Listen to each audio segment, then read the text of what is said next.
So rather than just ruining that take, I'm going to stop it there because I completely, boo-booed right at the time marker. Anyway, thanks for joining us. We're at the fight scene at the Bronze Tail. And basically what I was talking about was my book and how he's like, well, why does your book have a blue cover there and a picture of a blue sky? And he said, you should have put a picture of a donkey and an elephant since we were talking about the Republicans and Democrats. He's like, sis, I believe there's no difference in the party. He was talking about, he didn't think there was a difference in the parties. What's the difference? I'm like, well, that's what my book talks about, where we call them the Republicrats, part Republican, part Democrat.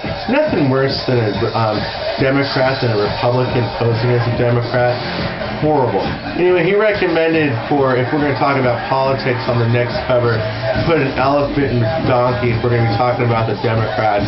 I thought that was pretty funny. And Republicans. Speaking of Republicans, right now we were talking about Steve Martin and John McCain and how his candidacy is pretty much the only Republican who is on a clean record other than a couple of issues. Mitt Romney with that issue of just his appearance, that's one issue.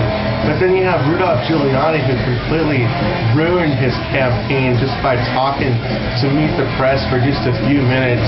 And obviously, talking to a guy for a few minutes, you can pretty much not judge, but you can see what he would do in those circumstances. And I just don't like, oh, I made a mistake. Yeah, it was my fault so many times while you're asking for my vote. Or are you?